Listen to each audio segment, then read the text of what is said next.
Oke, thanks buat kalian yang udah ngeklik video ini. Kali ini kita akan bahas seputar filsafat. Sebenarnya filsafat itu apa sih, Mas? Sebenarnya realitas itu yang mana sih, Mas? Apa sih yang membedakan filsafat Islam sama filsafat Barat? Cara berpikir yang filosofis itu, ya ini cara berpikir yang radikal, sistematis, dan universal. Kenapa filsafat disebut sebagai mother of science atau induknya ilmu pengetahuan? Ya, atau bisa dikatakan ilmu yang melahirkan ilmu. Belajar filsafat untuk pemula, Mas, itu kira-kira baca buku apa ya?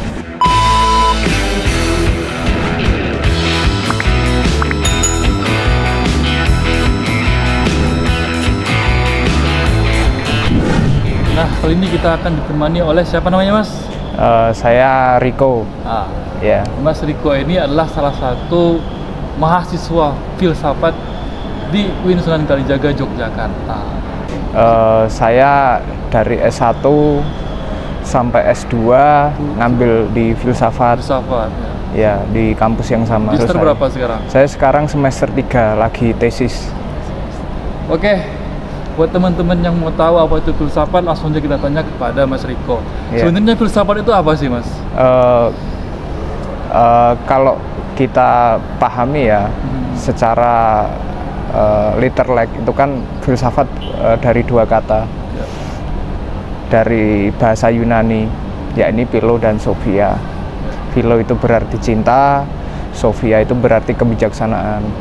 Jadi bisa kita artikan filosofia atau filsafat itu berarti cinta akan kebijaksanaan. Nah, bagaimana secara terminologis filsafat itu bisa kita artikan sebagai suatu cara berpikir. Nah, cara berpikir yang seperti apa? Cara berpikir yang filosofis itu, ya ini cara berpikir yang radikal, sistematis, dan universal. Gimana itu, Mas? Nah, cara berpikir radikal itu adalah bagaimana kita sebagai seseorang yang berfilsafat itu memahami realitas itu secara mengakar, secara radikal, secara radix. Radix itu kan radikal itu kan asal katanya dari bahasa Yunani, Mas. Artinya mengakar, radix itu mengakar. Jadi maksudnya berpikir radikal itu adalah kita memahami realitas, memahami apa yang kita pikirkan itu secara mendalam, secara mengakar. Nggak cuman apa yang tampak, tetapi kita berusaha untuk melihat esensi daripada sesuatu yang tampak itu.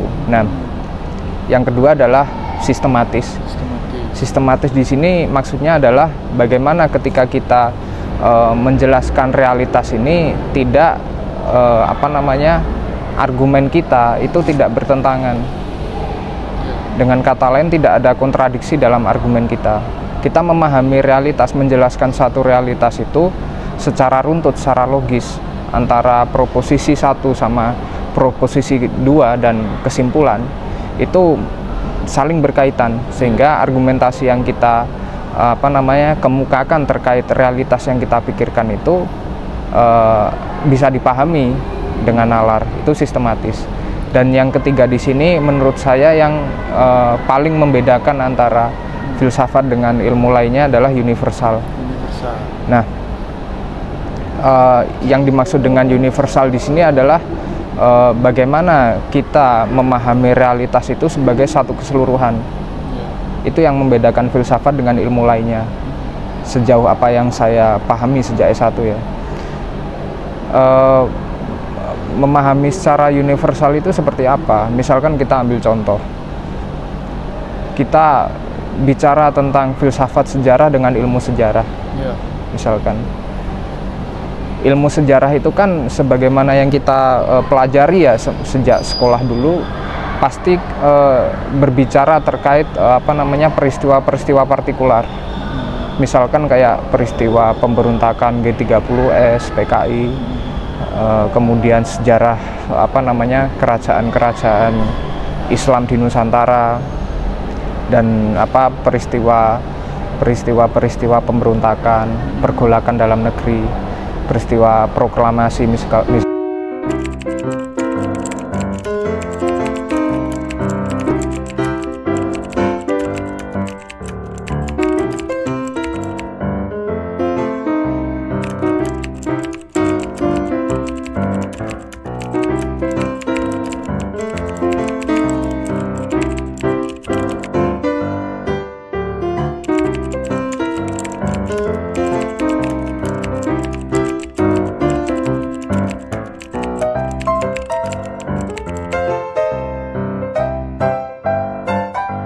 kenapa filsafat disebut sebagai mother of science atau induknya ilmu pengetahuan?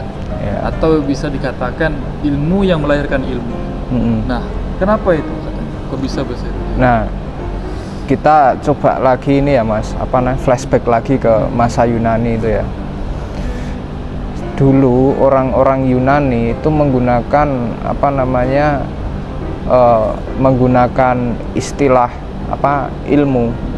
Itu filsafat namanya, istilahnya filsafat. Jadi kita itu menjalankan suatu kegiatan ilmiah, melakukan riset ilmiah, itu sama saja kita dengan berfilsafat.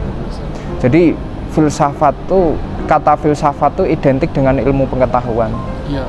Jadi kalau kita baca sejarah ya, sebenarnya pada abad ke-5, 6 sebelum Masehi itu lahirnya filsafat itu dia bukan lahirnya filsafat sebagai suatu disiplin ilmu tersendiri yang kita pahami sekarang. Kalau sekarang kan filsafat, ada sosiologi, jadi filsafat itu disiplin ilmu tersendiri gitu loh.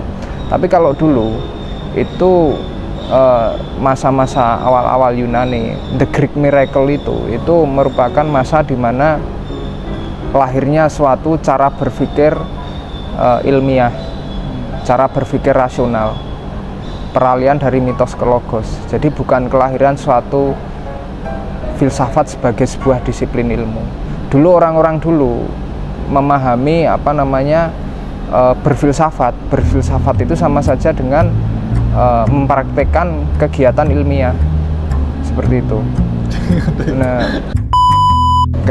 filsafat kalau kita flashback ke masa Yunani itu kan dia sama aja menjalankan kegiatan ilmiah,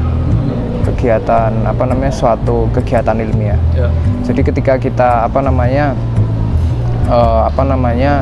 menjalankan suatu kegiatan ilmiah, misalkan kita berusaha untuk melihat asal usul alam semesta, itu filsafat.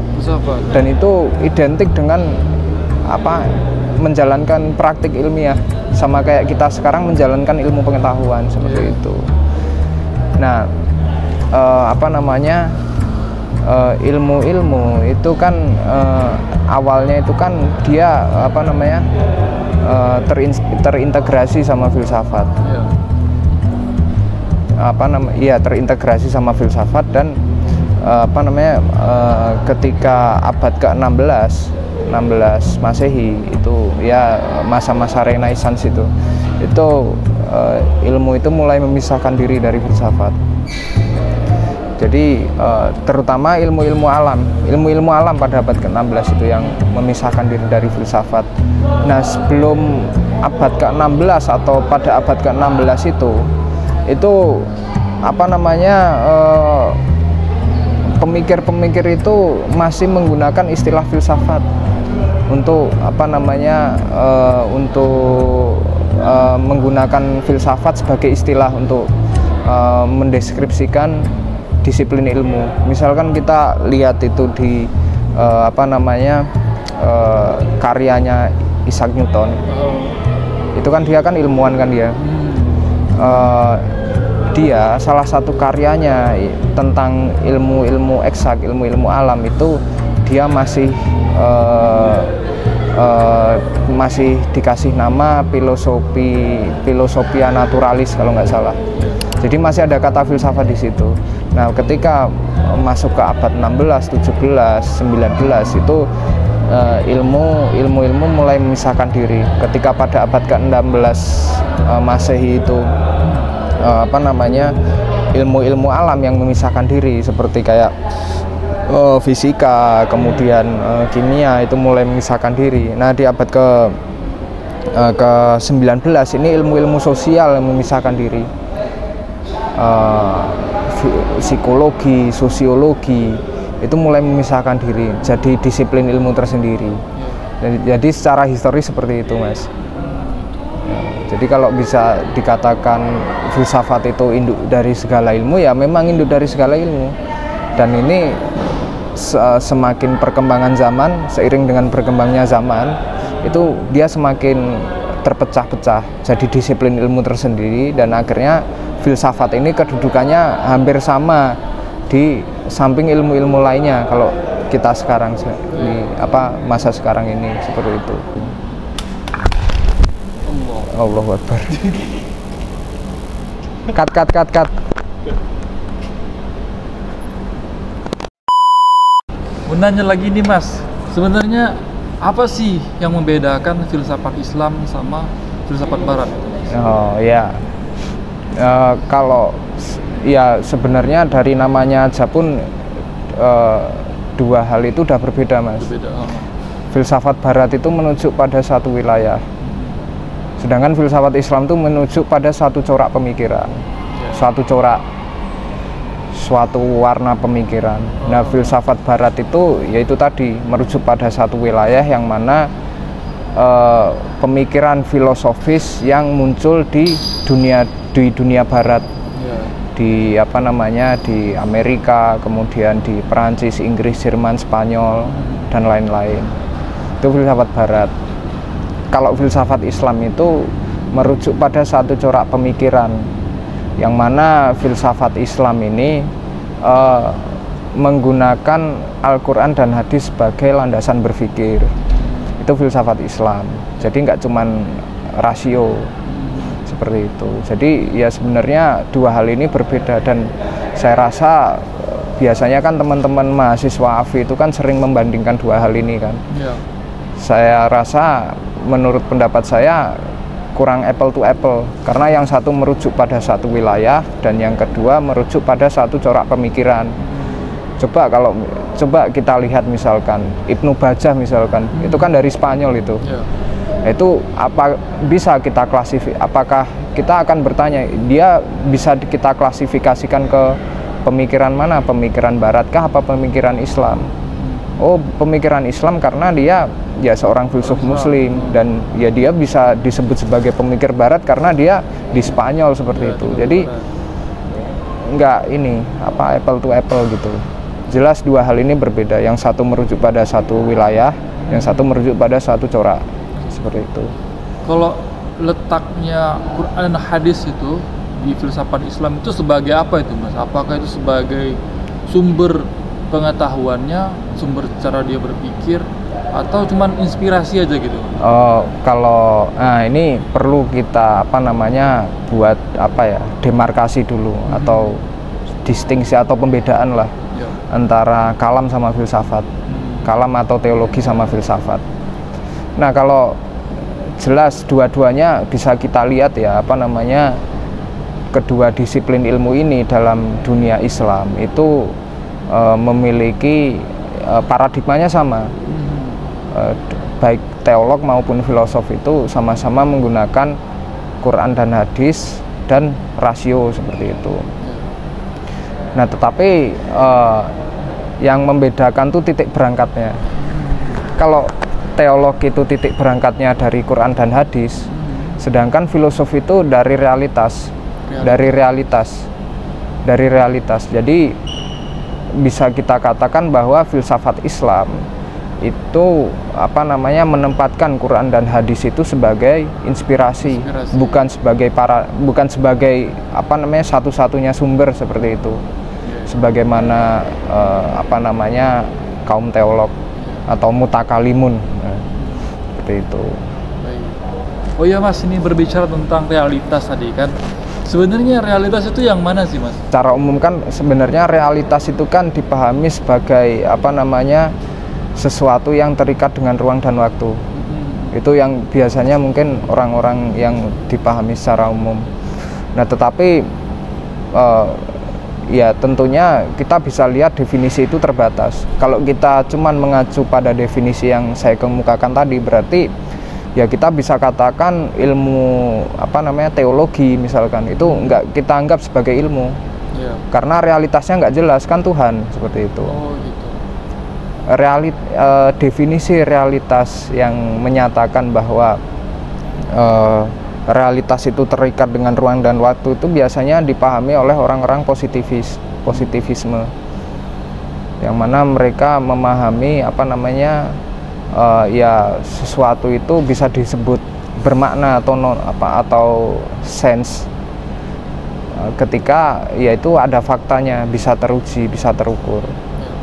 Sedangkan kita bicara tentang Tuhan dan apa namanya ya hal-hal yang sifatnya metafisik, mistisisme itu ya sebagai sesuatu yang nonsens, nggak bermakna seperti itu. Nah, orang positivis memahami realitas itu terikat dengan ruang dan waktu. Yang empiris itu. Iya, yang empiris. Yang bisa dijangkau semua panca indera. Itu realitas bagi orang positivis sih. Iya. Tapi kalau kita pahami ya secara luas,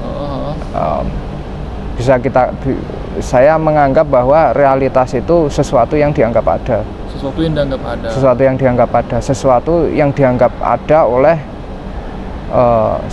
subjek masing-masing, setiap manusia masing-masing, seperti itu.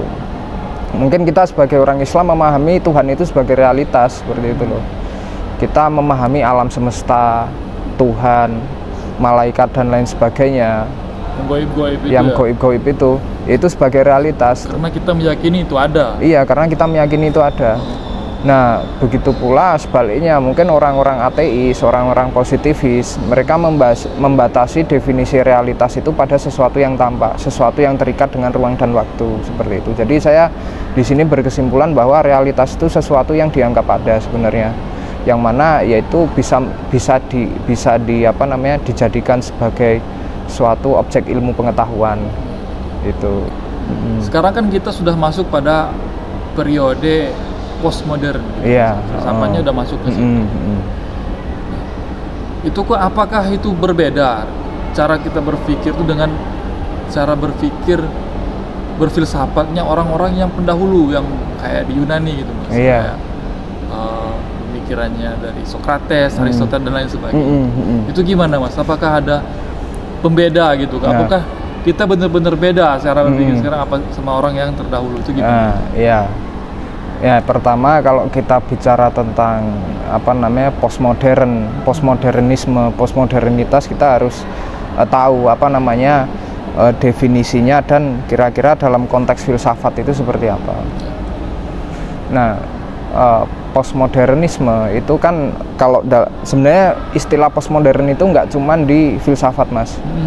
Di seni, di politik, di ilmu sosial itu banyak pemikir-pemikir yang menggunakan istilah postmodern. Tapi karena kita di filsafat, kita pembahasannya di konteks filsafat ya. Nah, postmodernisme itu saya mengacu dari pandangannya Jean-François Lyotard.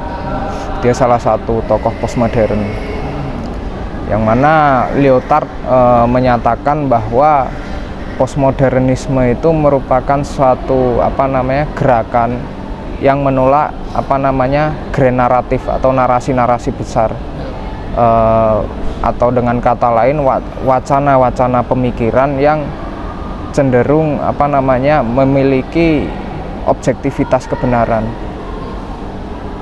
seperti itu. Bahasa awamnya kayak gitu, yang mana dia melegitimasi suatu masa depan. Contoh misalkan Marxisme gitu, itu kan dia dia punya wacana tentang ini masyarakat tanpa kelas. Dan kemudian Hegel yang menyatakan bahwa tujuan itu terarah pada roh absolut mencapai kebebasannya, memahami dirinya sendiri. Nah, wacana-wacana atau grand naratif itulah yang ditolak oleh postmodernisme, yang mana dia cenderung melegitimasi satu kebenaran, cenderung mengarah pada satu kebenaran mutlak. Nah, Lyotard menyatakan bahwa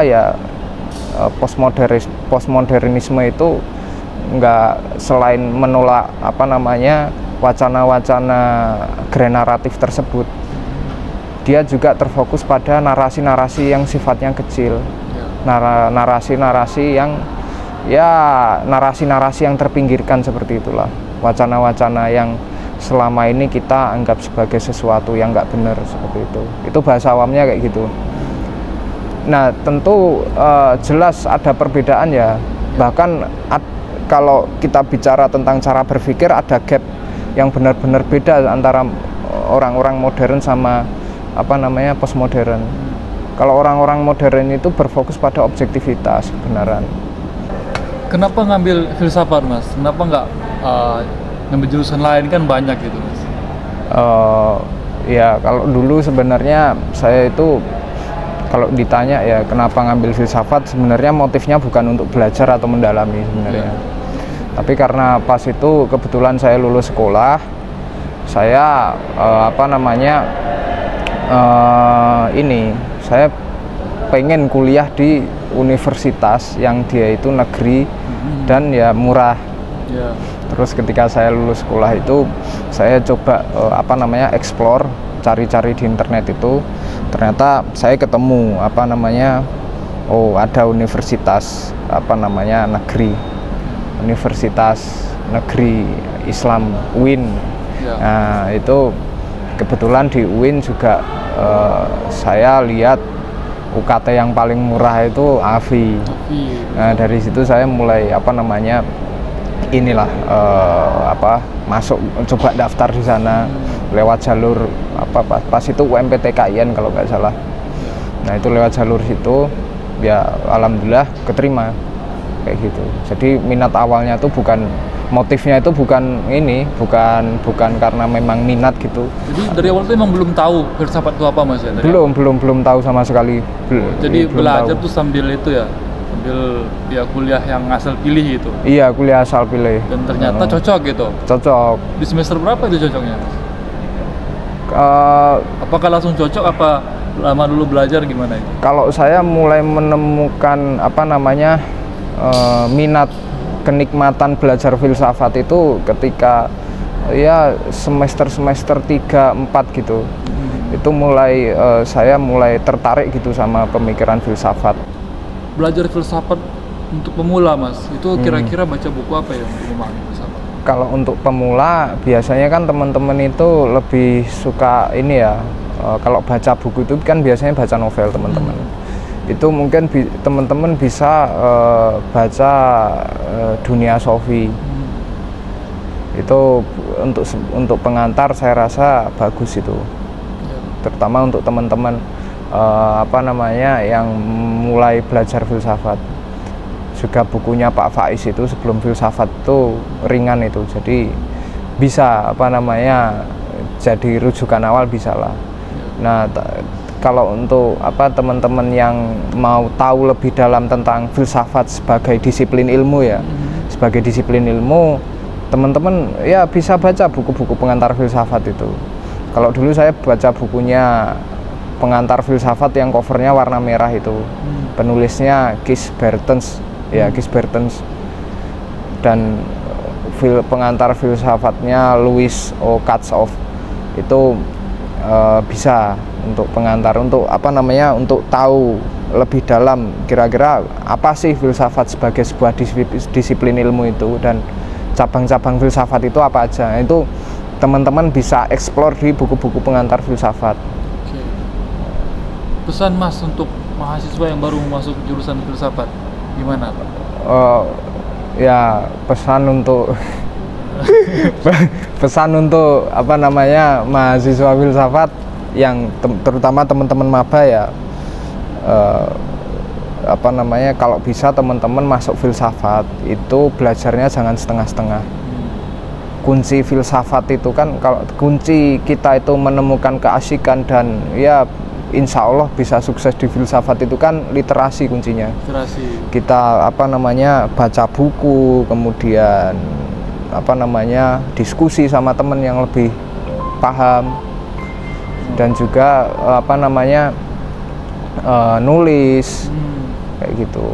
Nah, itu literasi kan nggak cuma baca buku. Nah kalau bisa teman-teman ketika mulai masuk di filsafat itu teman-teman literasinya digiatkan. Dan ya kenapa saya bilang kayak gini, karena ya saya ngutip salah satu quotes-nya Pak Faiz ketika beliau diwawancara di mojok.co itu bilang kayak gini,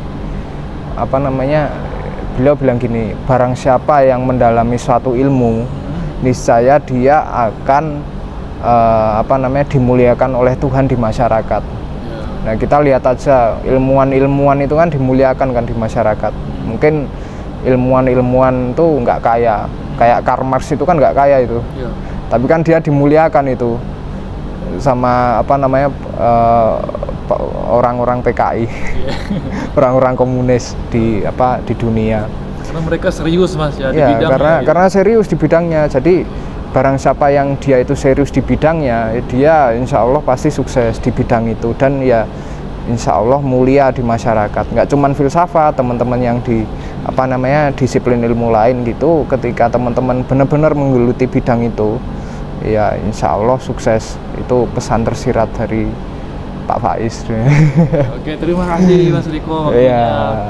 Kita sudah berbincang-bincang tentang apa itu filsafat dan lain sebagainya. Semoga ini video bermanfaat untuk teman-teman yang berminat untuk masuk jurusan filsafat. Oke, thanks for kalian yang udah menyimak video ini. Terima kasih sudah menonton dan sampai jumpa.